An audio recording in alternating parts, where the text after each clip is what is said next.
Well, thank you for joining me for another iTWire video with top international executives. On my left, I have David Earhart. He is the Senior Vice President, Worldwide Field Operations for Damballa. And on my right, I have Daniel Schneersohn. He is the Vice President, Asia Pacific and Japan. Gentlemen, welcome to the program.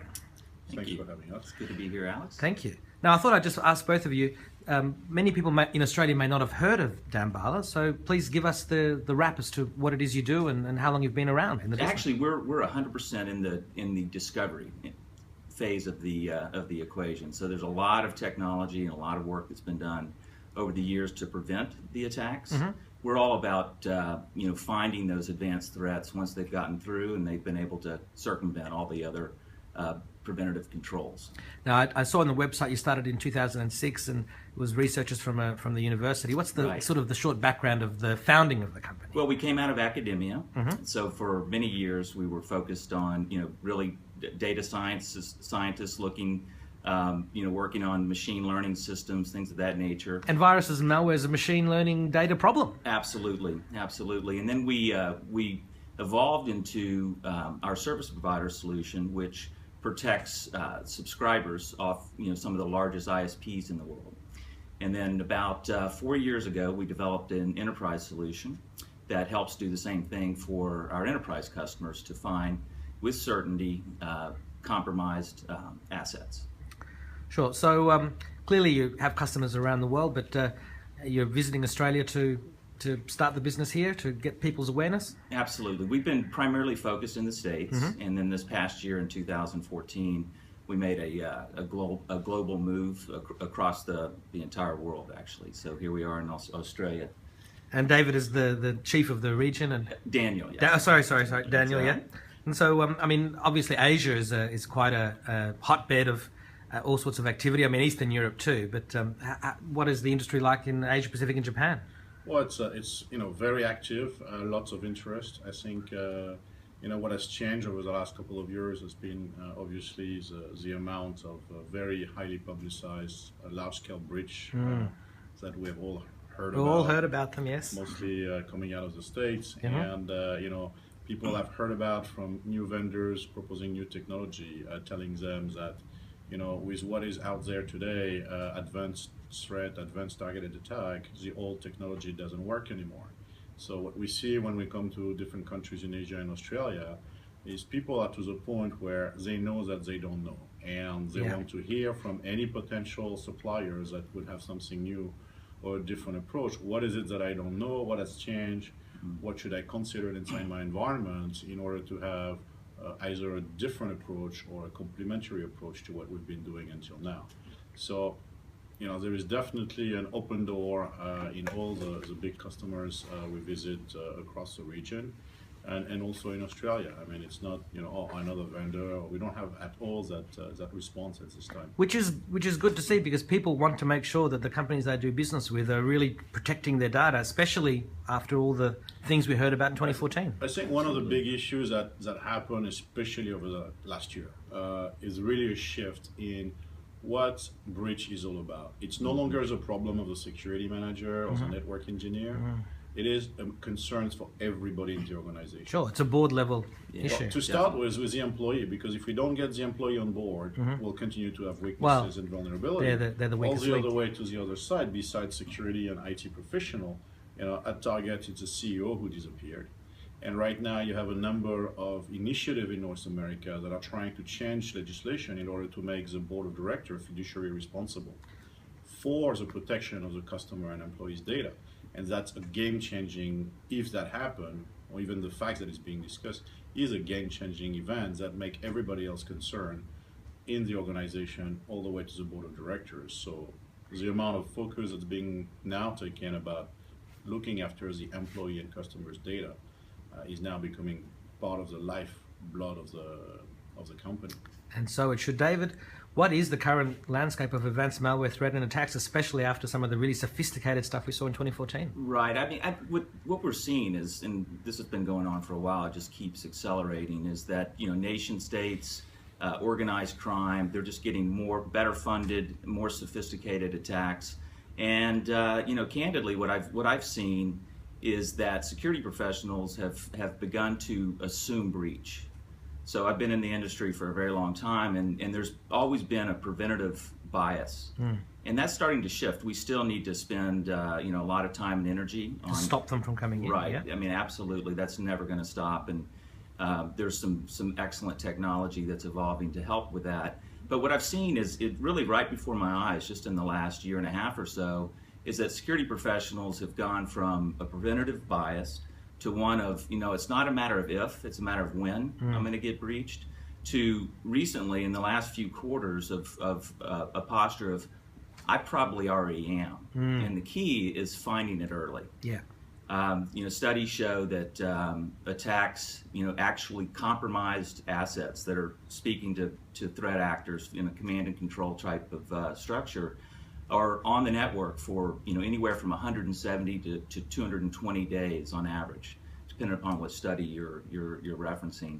And what Damballa is all about is automating that hunt to be able to find those compromised assets in seconds, minutes, hours, Rather than days. the months and months that targets or Sony's or others Exactly. clearly were infected for without any knowledge. I mean, oblivious. Yes, because these threat actors are very persistent and they're very patient, and time is on their side. So, what's needed in today's environment is something to automate that whole process of finding those infections early before catastrophic damage can occur. So what are the other ways that these attacks can go undetected?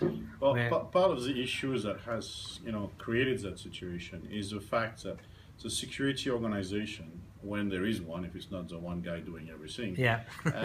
has had to deal with an increasing amount of alerts coming from all those different security Well, systems. Target was meant to have had hundreds of alerts that it ignored. Thousands. It's actually tens yeah. of thousands, Yeah. but hundreds about the real infection that they ignore. But the problem is that all those different systems are generating alerts. They don't confirm whether there is a threat or not. They're just throwing tons of data to the monitoring team, who then needs to investigate them, dismiss what they believe is going to be false positive, and then investigate those that seems to be a bit more serious, and then even within those one, dismiss a false positive and get to the real threats that are happening in the network. Now the challenge is that we've just worked with the Ponemon Institute in North America, and they just did a survey for us over several hundreds enterprise customers. And the finding was that on average, an enterprise was receiving 17,000 alerts per week, of which way over 80% are false positive. But It's like the crying wolf thing, Exactly. Continuing that survey, they actually found out that on average, those enterprises are only able to investigate up to 4% of those alerts. Right. So you have to dismiss them. You get way too many. So the problem with, you mentioned Target, was the fact that several of the systems were reporting many alerts that they decided to dismiss as a false positive. You can blame them for that. By the same token, those same systems were also giving them hundreds and hundreds, the same system were giving them hundreds of alerts which were false positive. So you can never get to all of them. How do you make that distinction? So where Damballa come into play is that we don't submit alerts. We are basically trying to automate that process of the security engineers that receive all those data, and provide an automation tools that provide the analysis of the traffic information, all the way to be able to automate the discovery of infected asset with certainty. By the time we report an asset as infected, it is infected. There is no false positive. It's about identifying what matters, finding that needle in the haystack, and the next step, what we do is we provide you all the evidence of the infection. So you don't have to go back and check that it's really an infection. All the proof of that infection, we have recorded that information. It's available to you right there. So this is clearly what makes Damballa's approach completely different to those of your competitors. And then the other element too is we prioritize the response based upon the risk that the infection poses to the organization. And something else I wanted to just pivot on Daniel's comments is that the average large organization on average is getting like 17,000 alerts he mentioned, and organizations just cannot hire enough people to sift through those. So what Damballa is really, we are automating that process. On the other end of the spectrum is there's organizations that don't necessarily have all the technology in place to even provide that alerting, nor the people to sift through it. So a lot of organizations don't know what they don't know. And so technologies like Damballa that automate that process, give them visibility, provide them actionable intelligence is paramount in today's environment. So how does your technology sit within the current IT environment? Do you work with existing, malware like antivirus programs to actually, because you say you're all about the prevention and Right. that. So We're all about discovery. yeah, discovery, yes, discovery. So how do you work with existing tool sets, and you must be very compatible with a lot of different things. Absolutely, that's a great question. So not only is it needed to discover the threats, then it's the next key is prioritizing the response, and then the holy grail is actually automating remediation. So we spend a tremendous amount of time working with the various technology partners in the kind of the who's who of network forensics, endpoint security, as well as network enforcement solutions.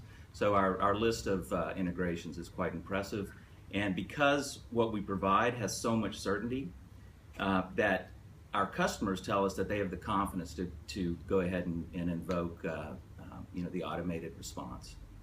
Well, one of the things is that we've had customers or partners that are actually asking, oh yeah, what you're doing great, but why don't you do the blocking also, or the repair, or the cleaning? This is like we've been, all of us, in the security industry for a very long time, and we have a very deep belief inside Damballa that the one thing that doesn't work in security is a suite approach. We believe in best of breed, which is why we're going to focus all of our research and energy into staying ahead of the bad actor and being the best at what we do, which is automate discovery. Sure.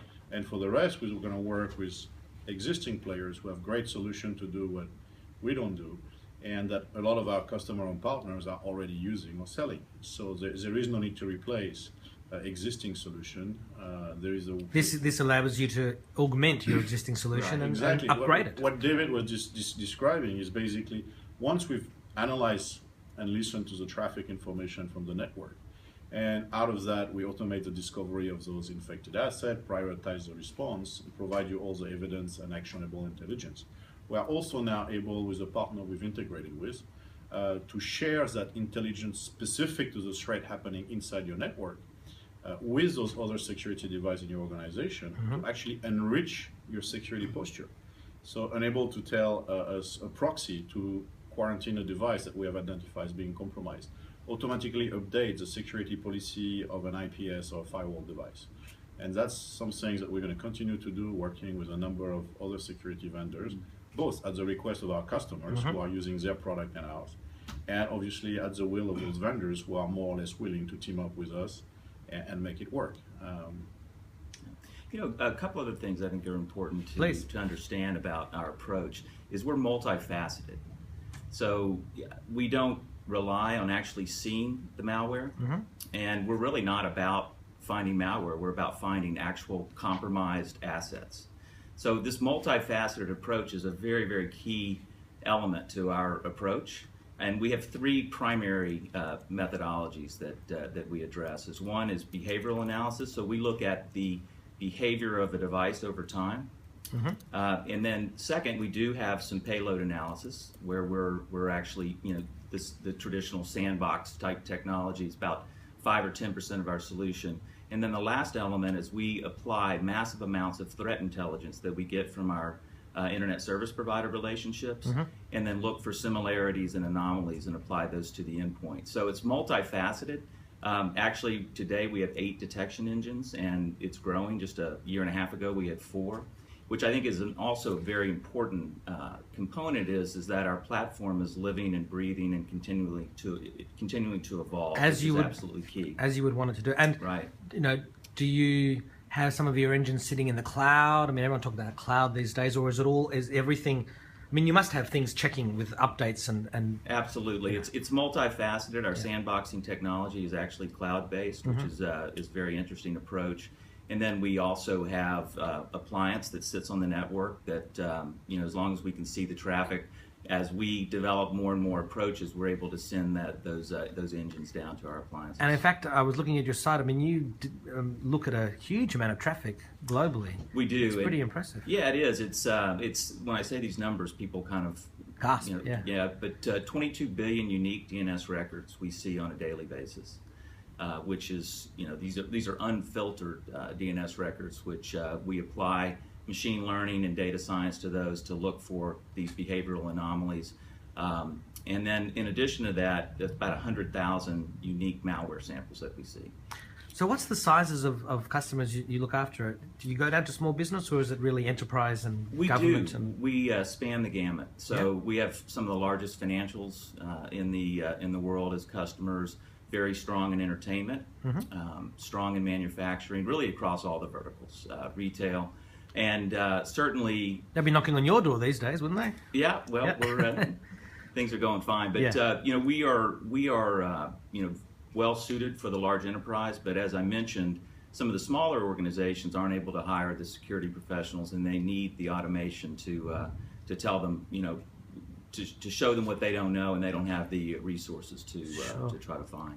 Now, clearly, it's a cat and mouse game, and if you sort of look in the future, you just imagine things getting worse and the protections getting more extreme and more intelligent. And but do you have any thoughts on how both the bad guys and the good guys are going to evolve over the next few years? I think we've seen some changes already. I mean, you know, we've been 20 plus years in security.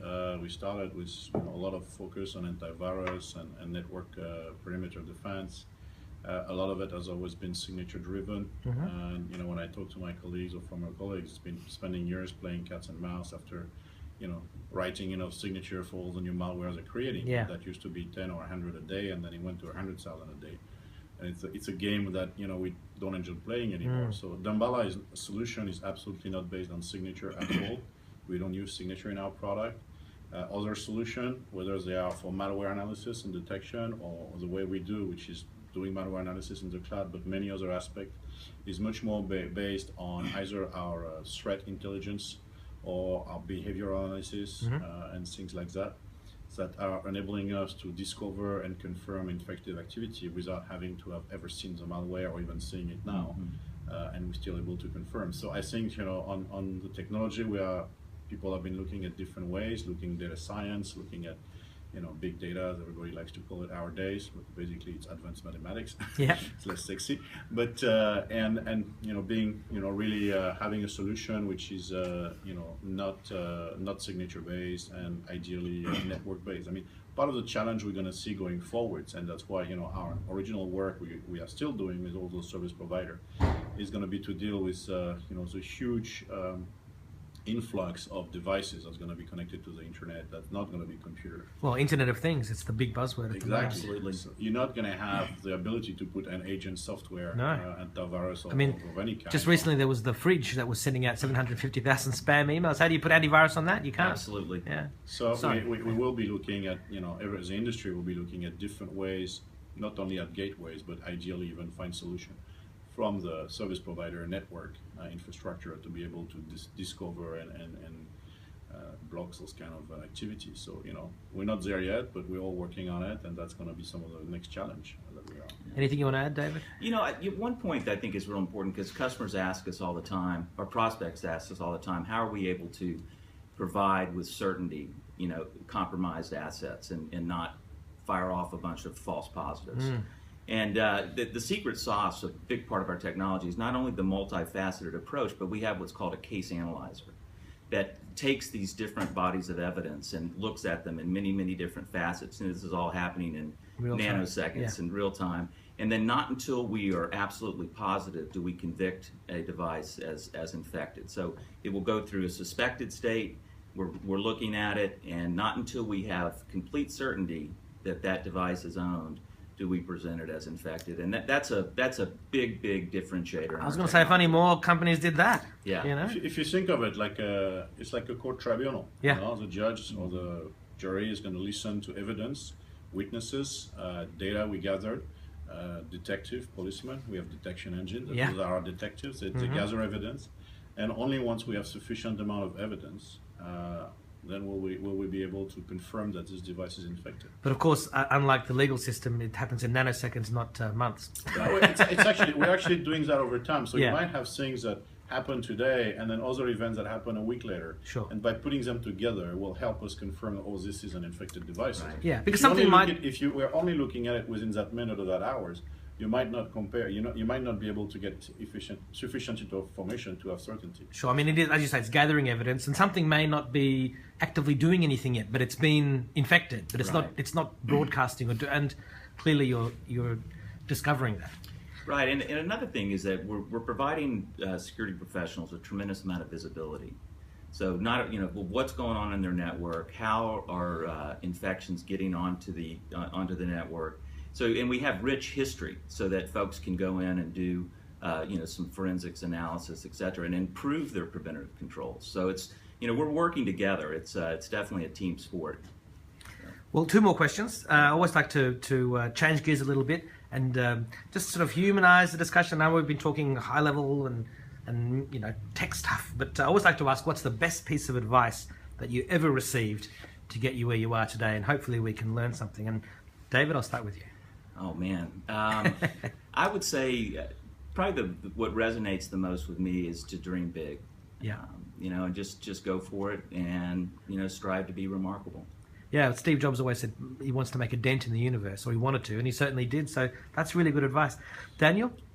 I think for me, I don't know if it was told to me or taught to me by experience, but it was, having been in Asia for 25 years, having the humility to know what you don't know, or mostly that you don't know what you don't know even. And really, I think what has been the most powerful thing for me was to basically take the option to trust first. Yeah. And give a chance, and keep your eyes open. But that's really create a tremendous amount of opportunity, especially in this part of the world. So, just the final question: do you have any final comments for iTWire viewers and readers who are looking today, and also for your current and potential customers? Oh, I'll start. I'll just say again, it's definitely a team sport. I believe that the time is right for the industry to embrace discovery. And certainly that's what we're seeing in the market, and just working together. It's a continual evolving process. It's never going to be complete, so we got to just keep working together and stay ahead of the bad guys. Daniel?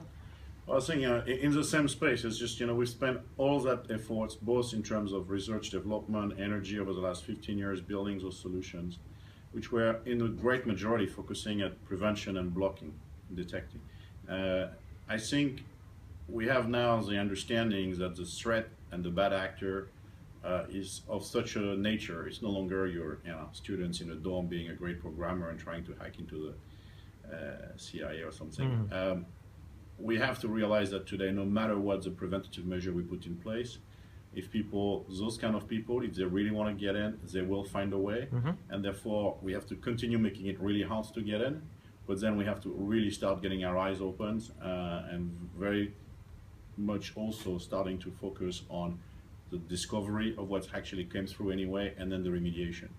So, balancing act between continuously blocking and protecting, but at the same time accepting that we can't keep everything out. Therefore, we need to start also having a solution to discover what actually came through and take care of it. So response. David, Daniel, thank you very much. Thank you, Alex.